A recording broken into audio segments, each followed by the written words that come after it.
Hey there, fellow monster collectors. How's it going out there? I just wanted to add a brief introduction to this video. As part of our last live Collect All Monsters episode dedicated to kaiju toy photography, I interviewed kaiju toy photographer Steve Harron. And if you're unfamiliar with Steve, he's a collector of giant monsters and photographer of those giant monster collectibles, but he also builds sprawling, beautiful dioramas like this.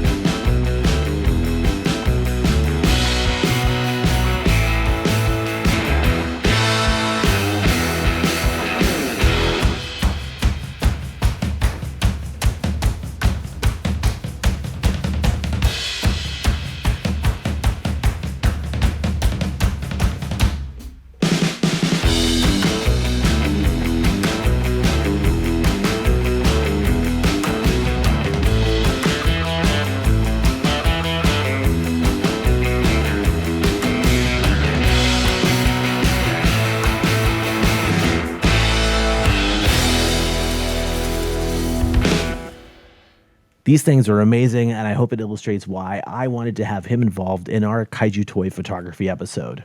Enjoy the interview. Hey, welcome to Collect All Monsters, Steve. I really cannot wait to hear about your journey. Tell me a little bit about yourself, really. Tell me about how you got into Godzilla. What was your first Godzilla film, and what was the catalyst for you diving into the world of collecting? Okay, so I'm kind of ashamed to admit I don't remember which Godzilla film I saw first. So the first film I saw in the movies was Godzilla 1985. I was 7 in 85. So at that point, I think I had seen just about all the Showa movies by that point, by 85. And one of the movies that was on heavy rotation in the 80s when I was growing up was Godzilla vs. Megalon. So I have a strange feeling that Godzilla vs. Megalon was my first exposure to a Godzilla movie. My first VHS tape was Godzilla vs. Megalon, and the Snow Creature was a double feature on VHS. The Snow Creature I think got watched probably one time, and Godzilla vs. Megalon probably 100 times.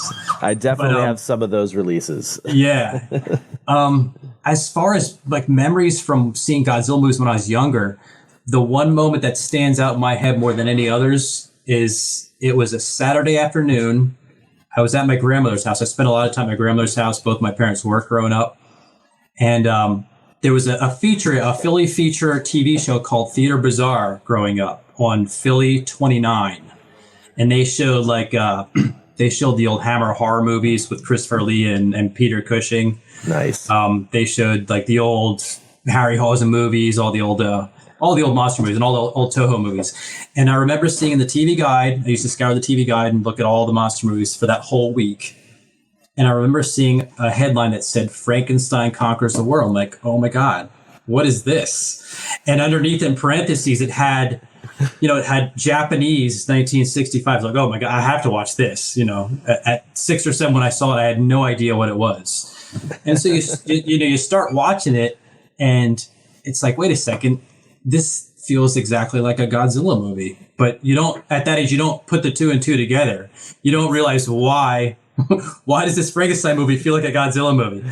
Totally. And a lot of the same actors in it. Later in life, you realize it's the same production crew. It's the same. Obviously, it's the same. Some of the same cast. Kumi Mizuno and Nick Adams, and totally. So at some point, I'm expecting something else crazy to happen. Something else has to happen. It can't just be Frankenstein. And there's that moment, that wow moment for me as a kid, is at the oil fields when the earth starts splitting open, the crust starts opening, yes, and the electrical pylons start crashing into the earth, and there it is. You just get this little glimpse of Baragon's head, with his horn just lighting up just a little bit, just a glimpse, just to see him, and you're like, I knew it. I knew this had to be like a monster related movie. And that moment for me, I think I fell in love with Toho movies. I had to see them all from then on.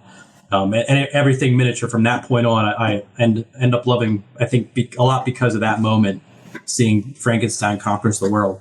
That's fantastic. Yeah, that's one that sticks in my head. For some reason, I remember that movie more than a lot of the others. So I never got to see that one before I started, because I have seen it now many times. But, sure. I know. Early on in my life as a kaiju fan, that one was one that sort of seeped into my consciousness later on as an adult. I was like, hey, wait a second. This is a movie from Toho. I should watch this. Yeah. And I absolutely love that and War of the Gargantuas. I would love to do a double feature someday. That would two of my favorites as well. Absolutely. Yeah. The golden age of Showa movies. Yeah. For sure, sir. So let's chat a little bit about when I became aware of you, which was when I was part of the judging team for the Summit Kaiju photo contest. You're one of the ones I have yet to thank in person, and thank you. At least I think maybe you voted for me.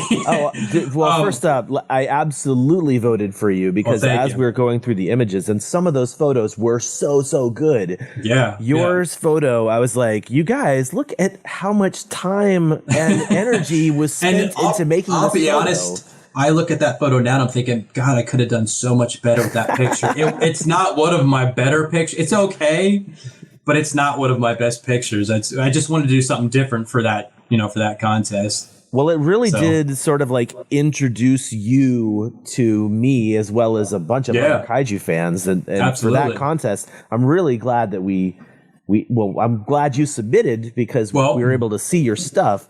Yeah. But that you won that contest, right? Yeah. Jeremy Souls was the sponsor or whatnot. And I got the gigantic 62 out of that contest, which was fantastic.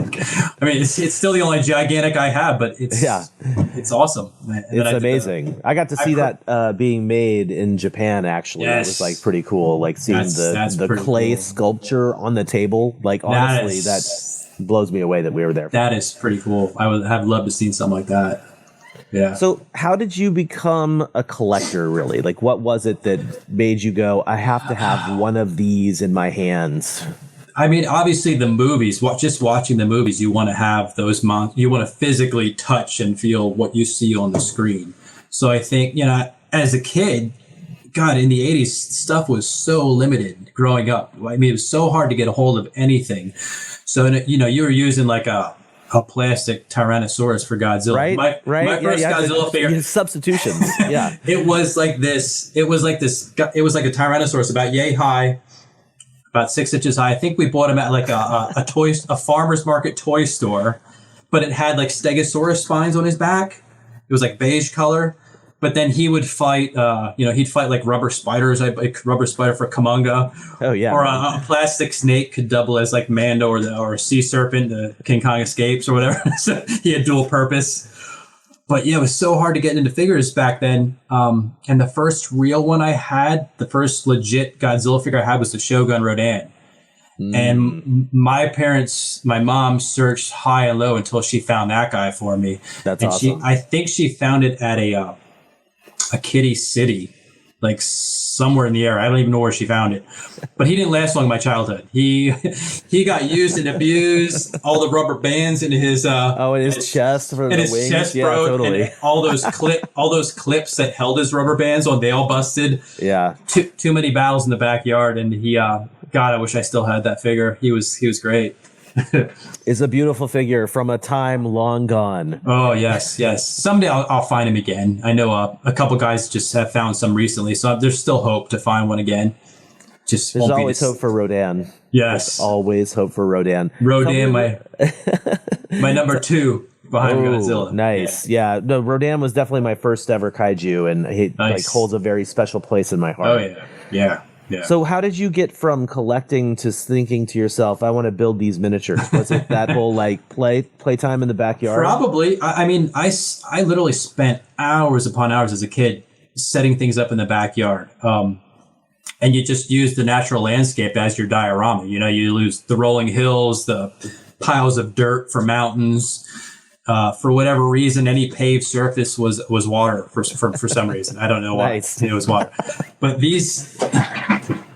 these guys right here, these green army men. That the was classic army men. Yeah. This was Godzilla's biggest nemesis right here when I was growing up. So he always fought these guys. These guys always got the short end of the stick, though.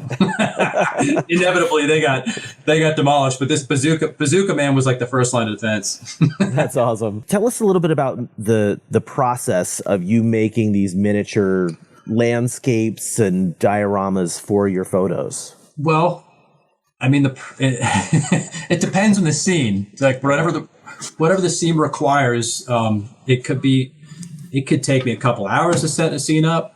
I mean, or it could take days, or it could take months, depending on what I want to do. It's a matter of preparing things, carving, expanding foam.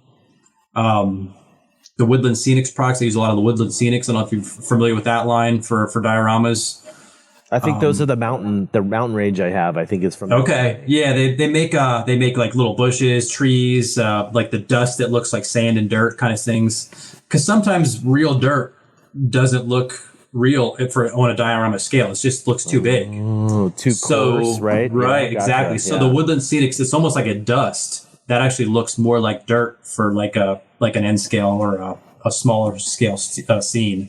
Yeah, so it could be anywhere, a little work or as much work as I want it to be, depending on what I make, depending on what I'm building, really. Yeah.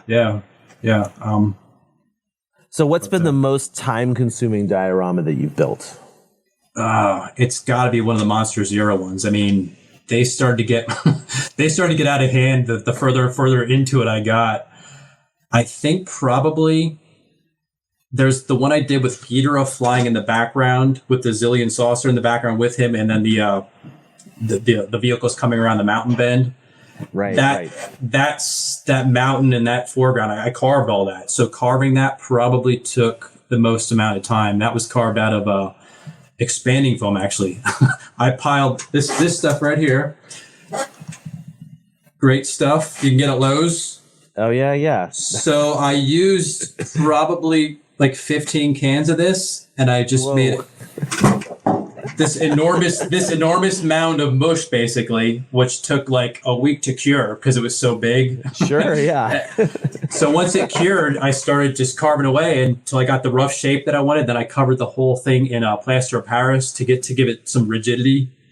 And then I filled in the holes and things with some more plaster. And then from there, I had to sand it all and then cover it with all the Woodland Scenics products. So that was a process.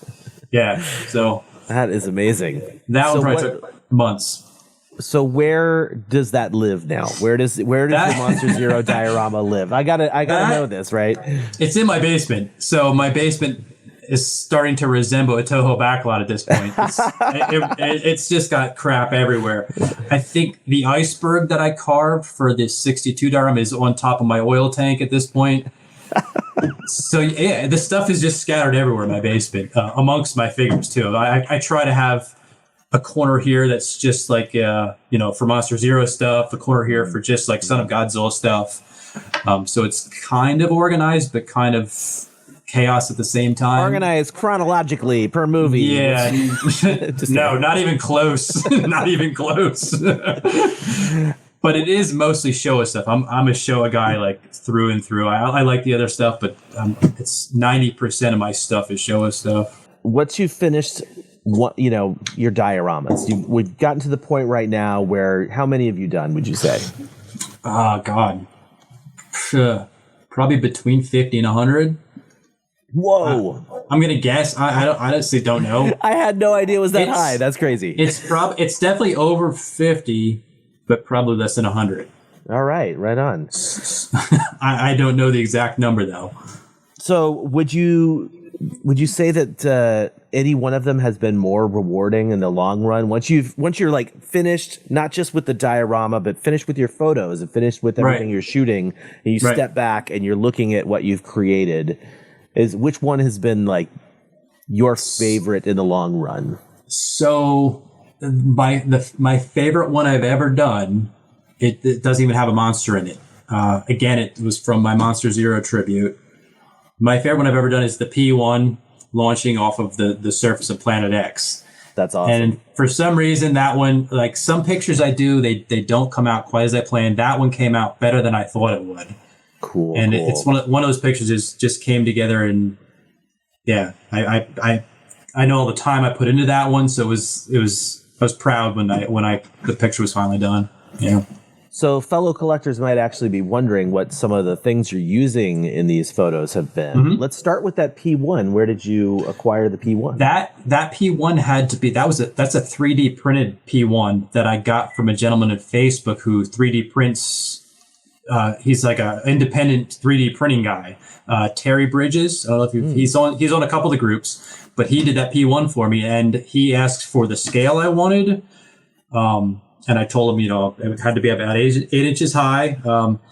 And he basically sent it to me kind of like in a kit form. So it was in several pieces. Oh, cool. So I had to build it, put it together, paint it. All it was unpainted. So, but yes, he molded that, 3D printed that for me. And, yeah. Most of your kaiju, though, those are actually kits that you're getting, or X Plus figures, right? Sure. They're Who are probably some of your favorites. They're probably 50% kits, 50% X Plus. Okay. As far as kit builders, Shinsuke Niwa, Monster Maker 28, is by far my favorite sculptor. The stuff he does is just out of this world. He gets his sculpt somehow. He gets his sculpt to look like it's in motion, even though it's a statue. There's a sense of movement you get with his sculpts. So I have so many of his kits unbuilt yet. I have to do it.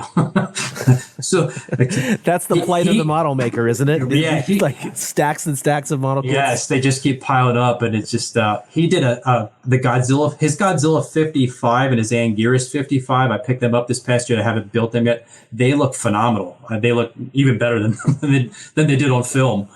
So I'm excited to do those two. Another kit builder I love is Resin Chef Team Yukeki. For sure. With Bill Goodmanson stuff.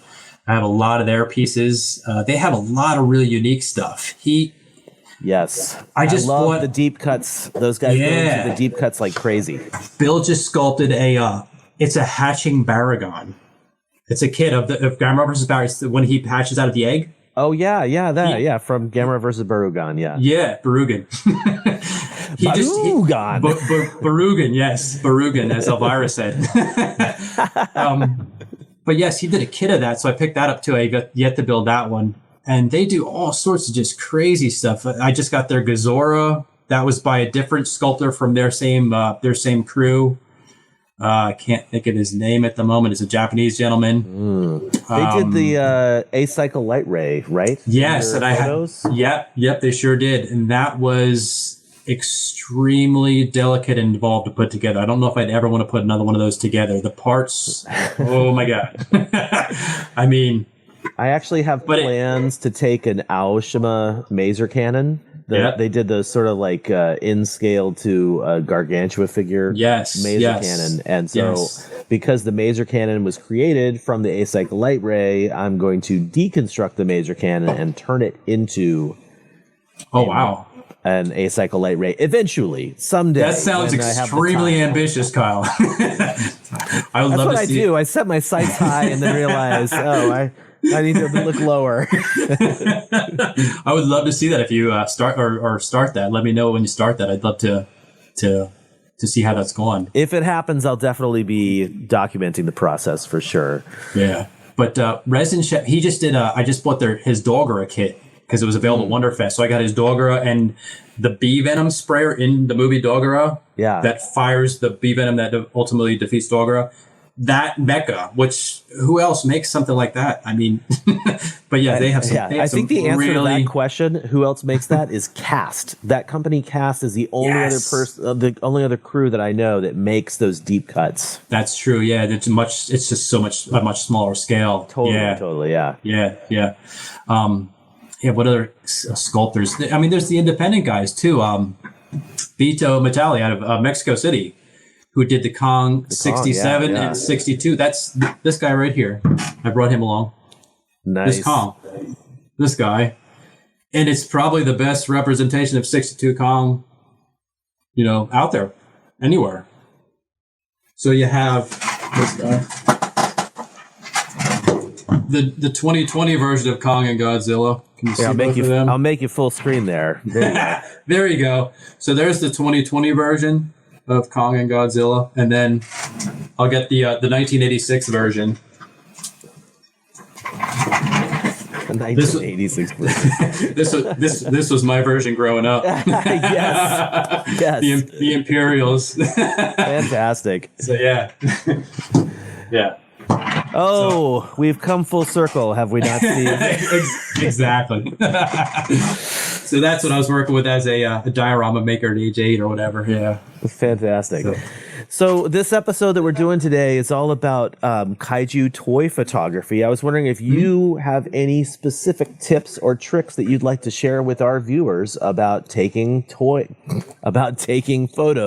of these monster toys. Yeah, I mean, obviously, first and foremost, you just gotta love what you're doing. If that doesn't happen, it's gonna come through in the picture. Lighting is everything with taking a picture. You can have the best camera in the world. If the lighting's not right, the picture's not going to come out right.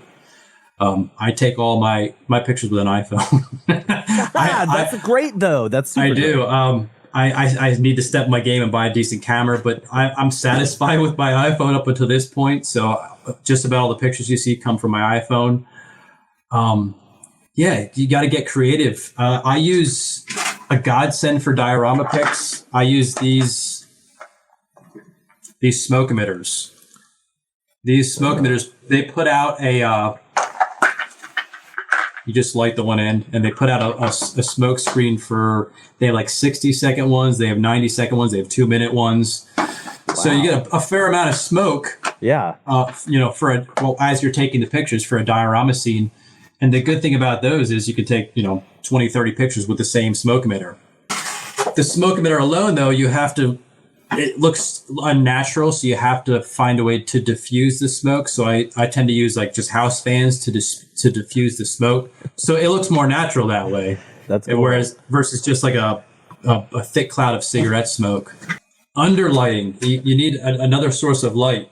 Sometimes I take all my pictures in natural light, which is tricky because midday sunlight is not good for pictures. Oh yeah, especially when it's really harsh, right? Yeah, when the sunlight's out, midday is no good. There's like this golden hour to take a picture outside. It's like right before sunset and right after sunset. And that's when I found that time period, right before and after sunset, seems to be the best time to get the writing light for a picture. Interesting, yes. But I still almost always try to supplement that with some other type of light. I use lights like this is like a drop light, and it puts out like here's the like if you put the light up, something like that, it gives a cool effect. So you need some other form of lighting, especially in a dark suit like this, dark figure, to bring out the detail. So yeah, I mean, again, lighting is everything with a figure, with the picture, I should say. What else is there? Watch the movies. Get ideas from the movies themselves. That's if I find a scene I like, I'll go through a movie and pause, and just look at the every little detail in that scene, so I know what to include in that particular diorama or whatever. Awesome. Yeah. No, that's super cool. Well, dude, thank you so much for sharing not just your tips and tricks, but also the stories of how you're making these amazing dioramas. Yeah, absolutely. If anybody is not already doing so, can you tell them where they can follow you? I know you got a Facebook group as well. Yeah. So Andy Peters and I have the Kaiju Diorama Club, so I post a lot of pictures there. And I also have my own page called Attack of the Miniature Monsters, where I post all of my work, my kit builds, the process, the behind the scenes stuff, and then the final product pictures too. So yeah, check it out. I'm on Instagram too. It's just my name, Steve Haren, and I post some stuff there, but just very randomly on Instagram. Well, dude, thank you so much for being part of this show, and thank you so much for sharing your expertise. And what's the next thing you're working on? Last question for you. So the next one I'm going to do is going to be my personal favorite scene of all time, which is the appearance 64 appearance. I just did a miniature Sakai appearance kit, so it's a kit specifically with him coming out of the ground. So I'm working on a backdrop. I mean, there's a lot more in that scene going on now. It's more than just him coming out of the ground. There's the foreground. There's that retaining wall in the back, the backdrop, which has like mountains and the ocean back there. So I'm going to try to get all that involved too. And see what I can do. All right, So, man. Well, I got that can't one wait going to on. see how it turns out, dude. Yeah, Cannot thank wait. you. Yeah, me neither. All right. We'll see. Well, thanks so So. much, man. I'll talk to you soon. All right, Kyle. Thanks for having me, bud. You bet.